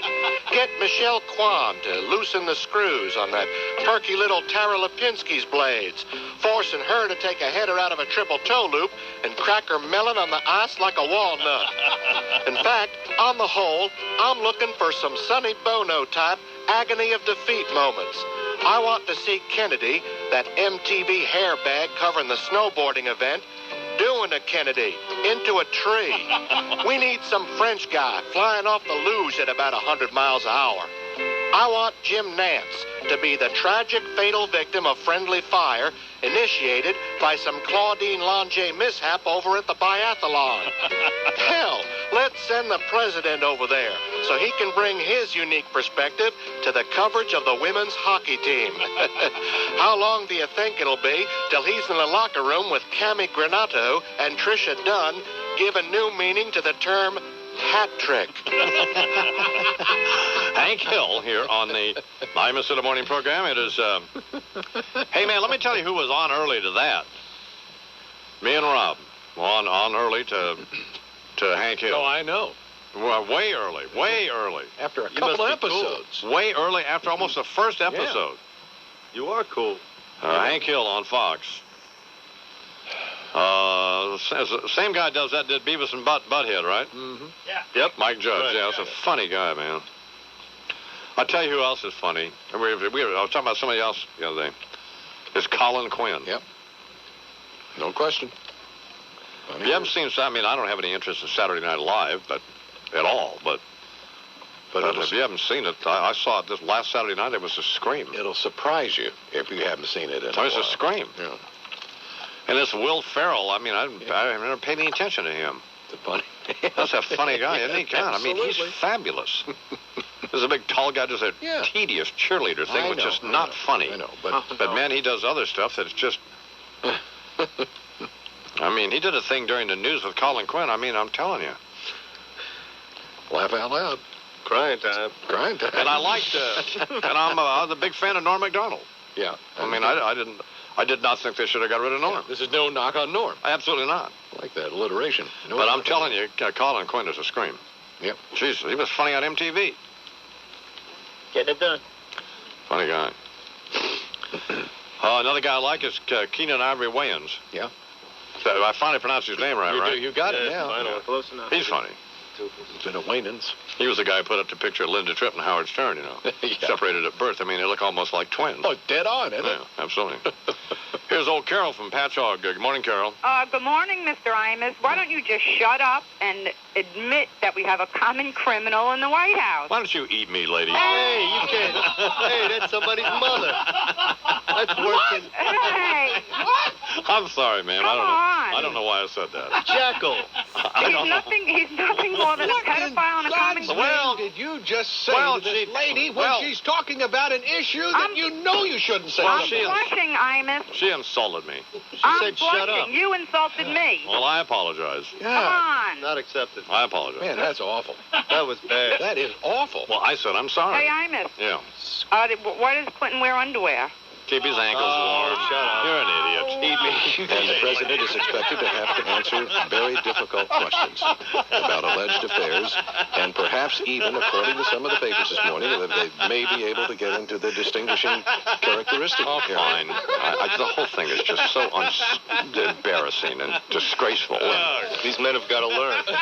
These men have got to learn? The days of Bill Clinton and Bob Packwood are over. Thank you, Bernard. It's a new order in this country. You're your radio sounds funny in the morning, you're listening to Imus in the morning. Talking with Bob Schieffer from Face the Nation. Who's on Face the Nation this Sunday, by the way? The story that I'm excited about this week is this John Glenn thing. Senator Glenn will be 77 years old, and he will be in orbit. And I was watching John Gibson on MSNBC last night, and a guy called in or emailed in, and he said he has this image of Senator Glenn at 77 orbiting the Earth at 10 miles an hour with his left turn blinker on.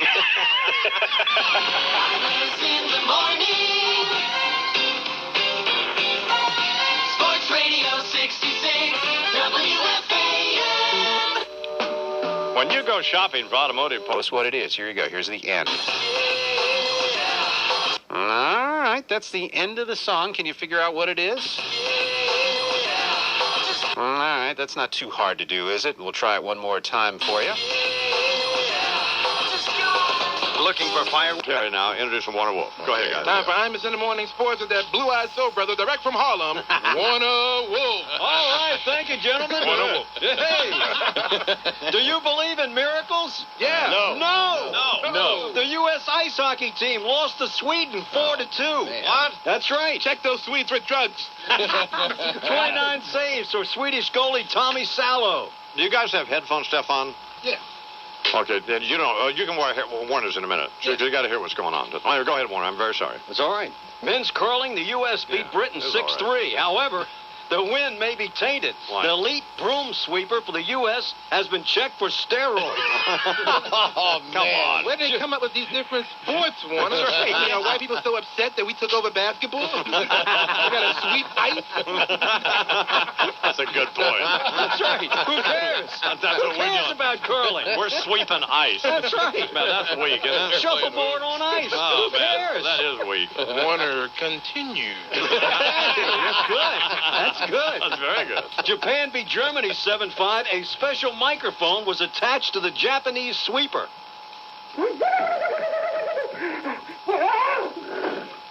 49ers tore up Steve Young's six-year, $45 million contract. I thought we told you to stay out of the production studio.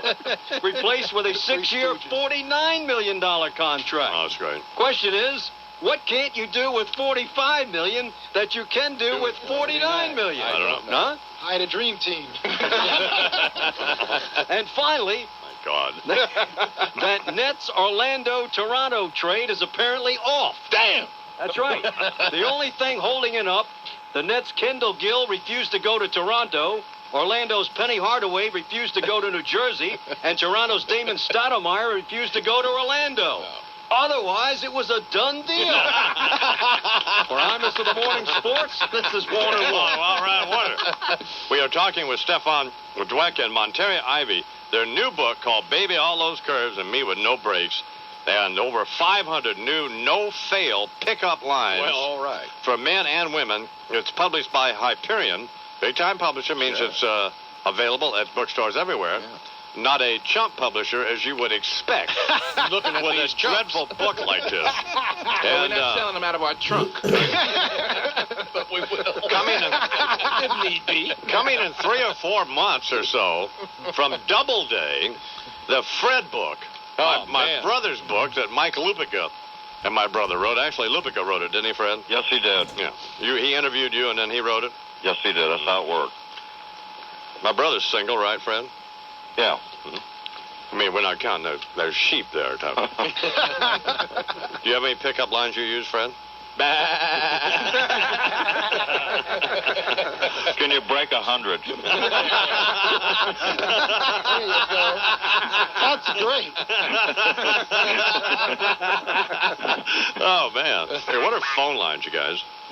Lines that you use on the telephone for those late-night booty calls, man. You know, it's late and you're trying to get over to the house and you say, hey, girl, let me come over there, because if your ass was a table, I'd lay my drink on you. I don't think we need to get vulgar here, do we, Charles? Really? What are you thinking about? Well, you might say, hey, all innuendo. Innuendo. Oh, okay. All right. Well, excuse me, sweetheart. Would it be possible for you to sit on my face before you tell me your name? Oh, man. Or you call her up and go, do you have any African in you? No. Would you like some?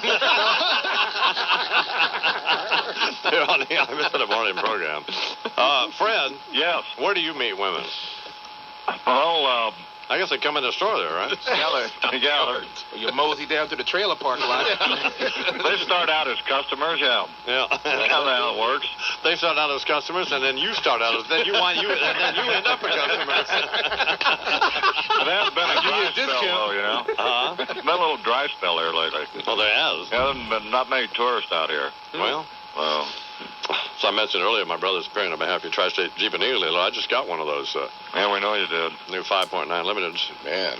You know, they put, it's like a supercharger in it. Yeah. Well, it's not a supercharger. It's just a more powerful engine, right? Yeah, that's all it is. Okay. It's a 5.9. It will go from 0 to 60 in 6 seconds. Wow. It's got these new hood louvers and stuff. Mm-hmm. Yeah, cool. Anyway, these people sponsor my brother's appearances. My brother makes sports picks, right, friend? Where are you going and that you have to go 0 to 60 somewhere? You get a hot dog? I hear those trucks are very popular in Bogota. Well, no, but I mean, like if you're getting on a freeway, interstate or something. I bet you haven't got 10 miles on that Jeep. No, I do. I have a couple hundred miles on it. So. You do? Yeah. What's your pick this week? Earnhart's going to win the Daytona 500. You know what he's talking about? His sports lock of the week. No, but I mean, you know. 500 race car. Oh, okay. Sure. Well, so I occasionally, white people watch that sometime, on my way to the basketball game. Ain't no game. brothers driving NASCARs, are there? Nah, they just... we don't like those flags. Hey, Fred? Stealing them? Yeah. We don't like those flags. I didn't say that. Fred and Jordan will be down here trying to give me a job. Hey, Fred, are there any African-American drivers in NASCAR? No. Oh, okay. But I think Walter Payton's involved in ownership of an Indy car, though. Oh, okay. Well, that's sort of... There you go. But that's not NASCAR, though. It's integrated. It's not really integrated, so... But there's a lot of black rodeo riders, though, you know? Yeah, did you guys know that? Oh, yeah. Yeah. Yeah, because Black Rodeo comes to Harlem every year. Some of them, really? Mm-hmm. Some of them, pretty good cowboys. Mm-hmm. Some of the great bronc riders have been black, by the way. Hey, by the way, the world champion was an Italian guy from, what was that guy's name, the Italian guy from Brooklyn? Tony. John Gotti. Well, you're just an idiot, Fred. Is the Daytona 500 this Sunday, Fred? Yes, it is. Oh, okay. Yeah, of course, you'd never know that by listening to Warner. He wants to talk about some basketball trade that nobody cares about. I know. Warner should. I mean, he's got to get with the program. The largest spectator sport in the country is. They'll have 500,000 people in Daytona. Mm-hmm. Yeah, I understand that. And they'll have 20,000 at the Knicks game. You know, with the tickets, $150 a piece. Yeah. Right. Fred, why don't you say what you really feel? Yeah. I'm urging you all to go out and buy a copy of Baby All Those Curves and Me with No Brakes from Stefan Dweck and Monteria Ivy. It's over 500 new no-fail pickup lines for the men's and the women's. Now, some of them we can't read on the air, but some of them actually are. A lot of them are stupid, but a lot of them are actually laugh out loud funny, published by Hyperion. It's like their 5th or 6th book. We'll get back to them in a second, but now... are you going to be this enthusiastic about me and Lupica's book? No, your book sucks. I've already seen it. Here now, over from the Archdiocese on the Imus in the Morning program. You don't call your brother an old wrinkled prune, you bald-headed stooge. I got some hold of you can get enthusiastic about. Here now, over from the Archdiocese on the Imus in the Morning program, John Cardinal O'Connor. Good morning, Cardinal O'Connor. Good morning, God bless. Ask you this time, Mr. Marr. Yeah. What do you get when you give a janitor a typewriter? I don't know. Book by Monteria Ivy and Stefan Dweck. I tell you that just struck you. Oh, the sick. Okay, Cardinal. You read any good little boys lately? Somebody spilled some coffee over here. Would you get in, fella? That'll be fine. Ask you this, McCard. Where were you yesterday? I was ill. You swallowed something that disagreed with you? As a matter of fact, I did. Fuck you, be Jesus. Let me just say this to Monica Lewinsky's mother, Mr. Marr. Yeah. Good job of parenting.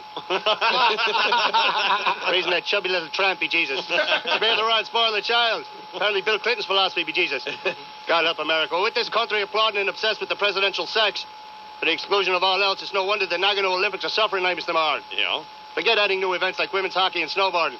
You want this public's attention, you better throw in some cockfighting, be Jesus, sometime big. Mount Albert in the broadcast booth. I tell you that, Mr. Marr. That'll be fine. We just say this about Olympic snowboarders using marijuana. How about some numbers? At least unlike the men's figure skaters, the joints they smoke aren't dangling between their teammates' legs, be Jesus. I tell you that. The winning numbers in the New York State Lottery is as follows. All right, what are they? Congratulations to Patrick Ewing on his new little white bitch. Come on. Here's a spectator sport. Apparently Mike Breen will get a little rest. Go on ahead, fellas. Speak up. Your 15 minutes. Before you get back to the mop, you. Come on, Cardinal O'Connor. The Cardinal. Good to see Anthony Mason going strong to the hole back in the basketball court the other night, Mr. Marr. Yeah. Reinforcing America's old perception of the NBA as a National Burglars Association. You understand? Boston Celtic coach Rick Pitino looking to sign Latrell Sprewell. Yeah. And he wants to change the name of the Boston Celtics to the Boston Stranglers, be Jesus. What the hell's up with that? That's right. Boo. The hell are you looking at? You got to pick the pace up here, Cardinal. Pick this up. Bitches them along and wide. Oh, I love this part. Why? Bitches them along and wide. All right. A. Robin Quivers. Robin Quivers. B. Vanessa Williams. Vanessa Williams. C. Tyra Banks. Which is them along and wide? I would say Robin Quivers. Sure. Right you are, Pizza Puss, be Jesus. While all three are sisters whose naked pictures can be downloaded on the web. Yeah. Really? The answer is A. Robin Quivers doesn't belong because unlike the other two, the website with Robin's picture is at www.nationalgeographic.com. Someone who looks like her.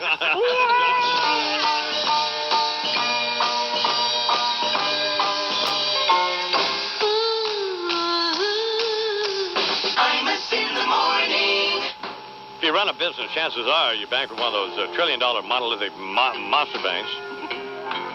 Have you noticed that... Oh, girl, get out of my mind. My love for you is way out of line.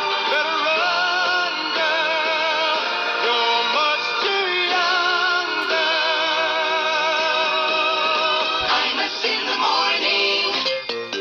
There's a McCurry soundbite for you, Larry, and much obliged for having me on the show. And then a speech by the president himself in which he made a reference to the mummified remains of a Peruvian teenage girl, a victim of an Incan ceremonial sacrifice some 500 years ago. I don't know if you've seen that mummy. But, you know, if I were a single man, I might ask that mummy out.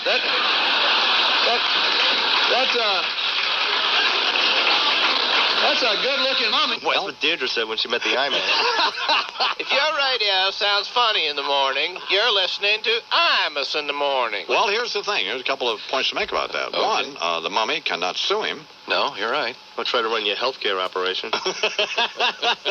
Or embarrass you. The mummy looks to me, as I said, like Joni Mitchell or a little bit like Alanis Morissette.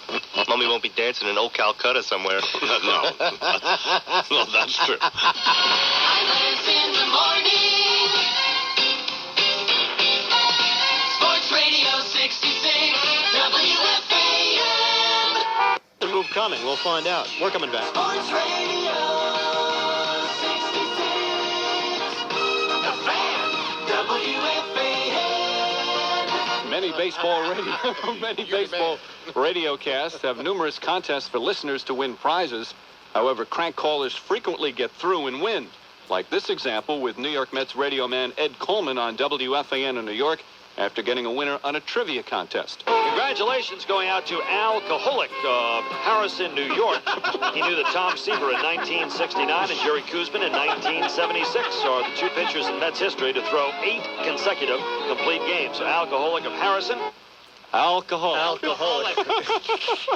The winner, Seymour Butts. Seymour Harney. I'd like to congratulate Connie Lingus. She's won 2 tickets to the Met game. Speaking of alcoholic, what do you think that is? Your radio sounds funny in the morning. You're listening to Imus in the morning. You know what's really sad? Man. Because I'm sitting there, I had to ask Bernard and Lou. I said, I don't get it. It threw only the 2 drunks off. Everyone else got it. The 2 drunks didn't get it. Imus in the morning on the Fan. Sports Radio 66, WFAN. WFAN 2020 Sports. Good afternoon at 12 noon. This is Rich Ackerman, the men's fun. City. John Cardinal O'Connor. Cardinal O'Connor. Good morning, Cardinal O'Connor. Good morning, God bless. Lovely day, Mr. Marr. Great day of the year, be Jesus. Happy St. Patrick's Day. Happy St. Patrick's Day to you, Mr. Marr. You're looking good, Mr. Marr. Thank you. Almost good enough for an open casket, you flea-bitten buffoon, you be Jesus. I don't think we need that. Quick, McCord, the I-Man's boots are drying. You better get down and start licking before the I-Man gets mad. Oh, think that'll be enough. You sickening toad of you. Why don't you lick this, you drooling disaster, you be Jesus? Will you be marching today, Imus Lamar? Will I be marching? Will you be marching with us today? Well, no, I won't. That's good, because nobody wants your filthy carcass anywhere near Fifth Avenue today, be Jesus. That will be fine. If you're Amos, get out of me parlor. There's no welcome there for you.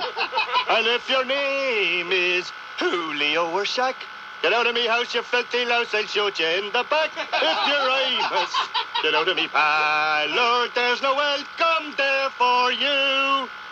You're making us know you sniveling bore. If not for Fred, you should be dead. Amos, the morgue is the place for you. Let me just point something out to you, Cardinal O'Connor. Singing is not your strong suit. The winning numbers in New York State Lottery is as follows. We don't care what the numbers are. The daily number. All right. 636. Well, I'm Mr. Lamar. I'd almost forgotten that's why Cardinal O'Connor is here to read the lottery numbers. Primary Today purpose. is the day to set homeless people on fire, beat up queers, and knock over some Jewish tombstones. No, it's not. And a big thanks be to God to New York's Mayor Mussolini. Oh, bejeez, I mean Mayor Giuliani, bejeez, God forgive me, for not allowing the gay groups to march in the parade this year. Fine. Once again, the only things getting blown on Fifth Avenue today will be the bagpipes, thank God. You hear bottoms up, don't be alarmed, bejesus. Though you never know with some of those musicians, bejesus. Oh, me name is McNamara, put your penis in me hand. No, I just found out last Tuesday there's 2 homos in me band. Oh, Murphy and Kelly play hide the flute, they're taking it in the can. A credit to old Imus, his McNamara's band. That will be fine. Eat me, spackle face. The win for number. No. 6720. How did this get out of control? There you go. We'll pass the beers. Take that, Rufino. Pass this one over to Laurie McNipples, will you? Sorry, Rufino, I don't have any marijuana for you this morning. That's all right. You can always smoke this, you sleazy little punk, you be Jesus. That will be fine. Why don't you get a lip lock on an exhaust pipe, you Jesus? Start sucking that, you sad-faced cloud, you. A few more of these things and we'll be doing the Irish jig on the I-man's chest. That will be fine. Shut up, you sound like a fool. Do we have a what doesn't belong and why yet? If I ever start to sound a bit like Imus, it's time for euthanasia, sure as day. For he whines, complains, and babbles like me grandma, with never much of anything to say.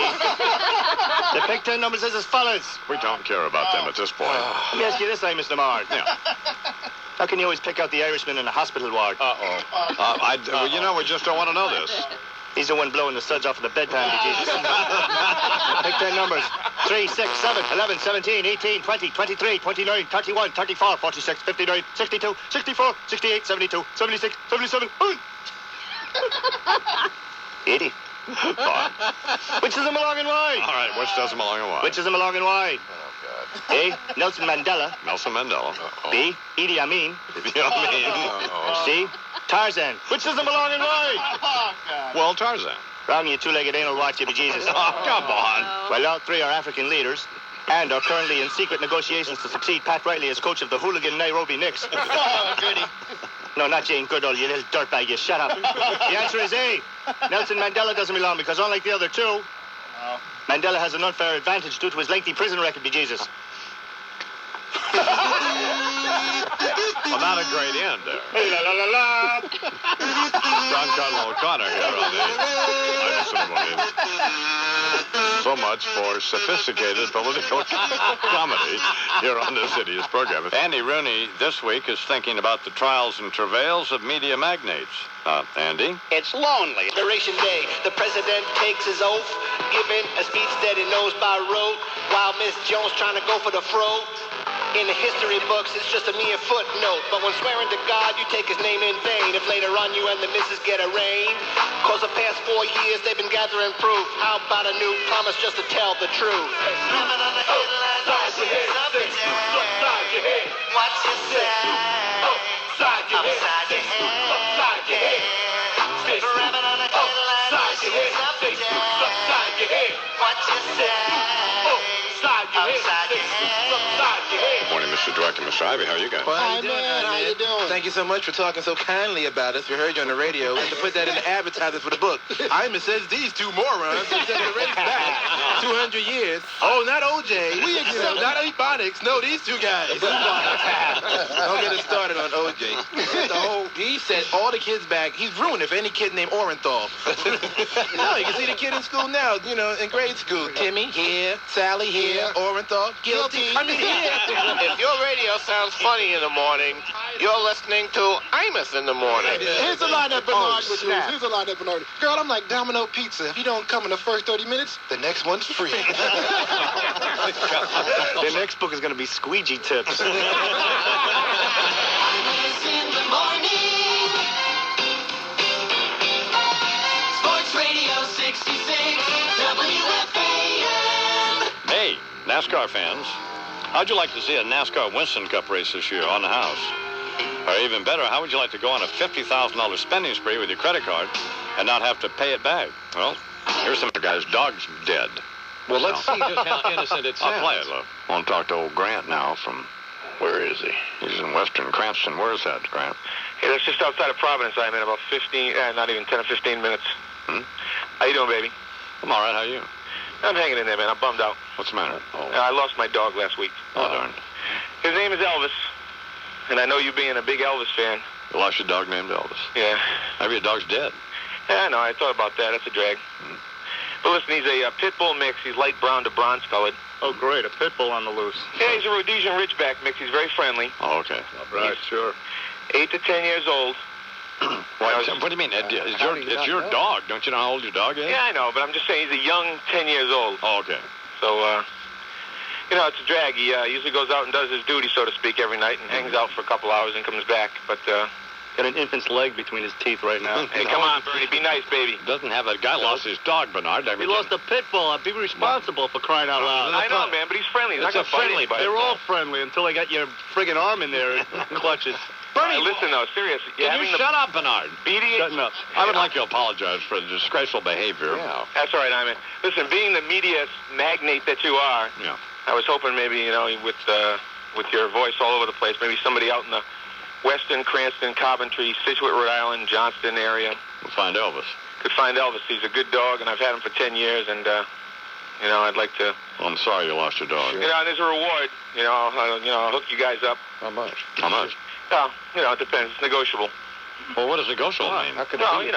What's your wife look like? She's good looking. Shut up, Bernard. I thought I told you to butt out, Bernard. Hey, as a matter of fact, Steven Spielberg's filming a movie out here. Amistad, his first DreamWorks production. You're always getting on him. He's finally going to do something. Right. And my wife got cast as an extra in there. Well, she did. Yeah. She's going to be a New Haven woman, an aristocrat, I guess. Okay. But anyway, besides that, how'd you get the part? Well, actually, I sent in my 2 kids are models. A little bit. Yeah. I do all right. I do a little theater on the side. Oh, you do? And what happened was I sent in all our pictures. My kids have their professional portfolio pictures I sent, plus mine, which is a regular headshot. Right. I sent my wife's picture. It's a small picture cut in half. Right. It's about the size of a pocket shot. Mm-hmm. I sent it to them. They pick her. Well. Not me. Not my 2 beautiful kids. She's not beautiful. Yeah, you're not going to be in a movie. Yeah, well, maybe. They might call me. They're not going to call you. No. Come on, man. You guys are killing me. No, you're not going to be in a movie. The kids are not going to be in a movie. Yeah, they are. Your wife's going to be in a movie. She's going to run off with Steven Spielberg. A few things could be worse. So you're losing your dog and your wife. And Elvis has left the building. Elvis is roadkill. Anyway, if anybody has any info, please call the Cranston Police Department. I have my name in there. Oh, okay. I hope you get your dog, baby. But I appreciate all your help, man, and keep up the good work. And by the way, you laid down with Christopher Dodd last week, and that was pitiful. What? You laid down, man. What are you talking about? Come on, man. A week ago, okay, you were on him saying, "Where's Christopher Dodd? He hasn't shown his face, in a month since all this Democratic crap hit the fan." And then all of a sudden you get on there and you lay down. No, that's not what I did. Yes, you did. You didn't ask him one tough question. You're sitting there. Oh, God, what are you nuts? Come on, you're kissing his ass. It was no. Get him out of here. That's absolutely. It was hammer time for Senator Dodd. Yeah, come on. You let him off easy. I let him off at nothing. You did, man. I hope your dog's dead. But Bernie, you're no one to talk. You don't come up smelling like a rose in that whole deal. No, not at all. Not at all. You're the guy dissing his pit bull, hoping his dog is roadkill. Well, So, well, what? But I'm not the focus. You wished his dog was dead. No, but I was kidding there at the end. I was sympathetic through that entire call. Well, it was a pit bull, for crying out loud. Oh, okay. Well, see, that's my point. So you have no right to get on me, does he? He did not come off. No, I guess you'd forgotten your little input and all that, didn't you? It didn't come off well. You're calling me a dog murderer. Well, you are. You wished his dog was dead, and what happened? So did you. His dog is dead. Yes, but I only wished it after he attacked me. Nobody hammered Chris Dodd harder than I did. So the guy's jerking my chain about that, and I just just as a sort of a comedic exclamation point to the conversation, said I hope your dog's dead. But in the course of the conversation, you were one dissing the fact that the dog was a pit bull, and two, hoping that it was roadkill. And you sounded compassionate. And exactly, thank you, Charles. I sounded compassionate throughout this entire conversation and was commiserating with the guy. Where you were attacking him and ridiculing him throughout the entire conversation, making fun of him and the fact that he had a pit bull, implying that the dog was dangerous. You can't be losing a damn pit bull out in the streets. That's my point. But don't call me a dog murderer. Well, I can only state the facts. Well, there are no facts. We just heard what the facts were. I need to be refreshed. You need to take a break. What you need to do. It's time for the news, and here with that is Charles McCoy. Good morning, Charlie. Morning, I-Man. President. Well, what are you looking at me for? Well, you know exactly why. No, I don't. Why? Well, this whole unfortunate caninicide incident that lays now at your feet. No. I didn't kill this guy's dog, and Bernard was the one who was... Bernard did not come off well, but who had the final word? Mm-hmm. Whose name is on the marquee? Well, I understand all of that, but I mean, the tape speaks for itself. I was sympathetic throughout that entire conversation with that guy. You feigned a degree of compassion. But I didn't feign anything. I was compassionate. But at the end of the conversation... Well, when the guy was jerking my chain about Chris Dodd. Right. He threw the dog in front of a truck, basically. No, but you're the one who described the hope the dog was roadkill. And what is it? That's exactly what is it, Bernard? Unfortunately, it is roadkill. Yeah, so thanks to you. How thanks to me? You wished his dog dead. Yes, but I mean, so did you. And you did so in a vicious, malicious manner. I did so in a comedic manner, or at least... Right. I hope your dog's dead. My sides. Oh, man.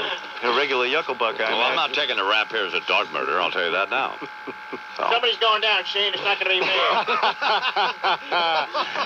Gag me. Well, it's not going to be me, see? Bernard came off sounded bad. Well, he did. Really killed a guy because he had a pit bull. Because he lost the stupid pit bull. Well, yeah, irresponsible. Oh, who lets their dog just go wander out and do its duty and is gone for 2 hours? And then he'll come back on his own. So he usually comes back after 2 hours. What's he out doing during the 2 hours? Killing chickens? It's like a promiscuous homosexual, for crying out loud. Come on. Just as dangerous. You can't be doing that. Well, okay, but I mean, So everybody shares a degree of culpability here. The I-Man, the owner of the dog, and Mr. McCoy. I don't share any culpability in this because I was compassionate and sympathetic through the entire conversation with the guy, and only out of frustration because he was nailing me about the Chris Dodd thing, which was preposterous. I just simply said, I hope your dog's dead. But clearly I didn't mean that when, in fact, you could tell Bernard did mean it. Bernard was outraged that the guy had a pit bull to start with. He was allowing it to roam. And equally outraged that they let the dog get loose. Do they have a leash law up there for crying out loud? Well, apparently not. Well, the whole thing. And unfortunately, the guy's dog got his now. Well, the dog's dead. That's all. Like your dog, Bud's dead. Chinese restaurant. I know that. 2 dead dogs now. Help now. Moo Goo Guy puppy. You ain't nothing but a hound. Been snooping around my door. You ain't nothing but a hound dog. Been snooping around my door. You can wag your tail, but I ain't gonna feed you no more. Imus in the morning. Clean shower is amazing. After the